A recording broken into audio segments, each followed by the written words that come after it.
At james.crid.land, I'm James Cridland, the radio futurologist. This week, radio in the car. Chrysler Corporation and Philco recently broke the news of a startling new development in car radios. Phenomenal surface barrier transistors result in an auto radio that doesn't heat up and that has no tubes. About 50% of all radio listening happens in the car.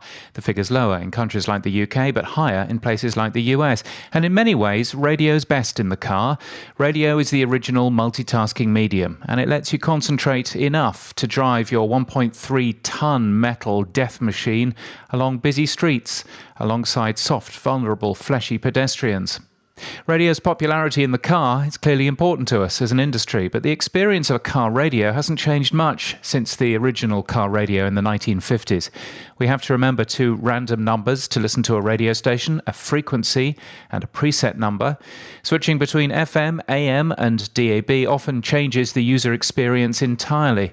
The experience for DAB is especially poor in most cars. My Toyota Prius, yes, I'm one of those, lists stations on DAB by service ID, not alphabetically, and lists ensembles separately.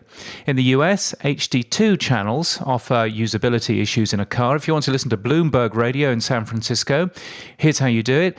You tune into 103.7 FM, you wait a few seconds, then you hit the up button, and then you might find the HD2 signal. It's a triumph. It's good news, therefore, that someone is trying to fix this on behalf of radio.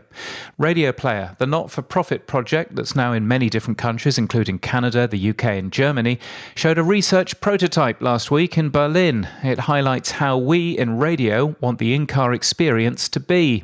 Tuning is by station name, not by random frequency. Station names are announced by voice before the audio starts, which is good for your station's brand awareness. Decent quality logos are on the screen while you listen, and probably most importantly, there are no band buttons. If a station's on FM, HD2, DAB, or just the internet, it gets equal prominence. The radio will even switch between FM and the internet if it needs to, and back again. It's just a reference design for now, but auto manufacturers already know how important a decent radio is in a car, and hopefully this will give them the information and the data they need to help make a better one. This is important work for our future, and it deserves our support. You can get my weekly newsletter at james.crid.land and daily podcast news at podnews.net. And until next time, keep listening. And now on the Radio Today programme, a bit more nostalgia. Here's David Lloyd.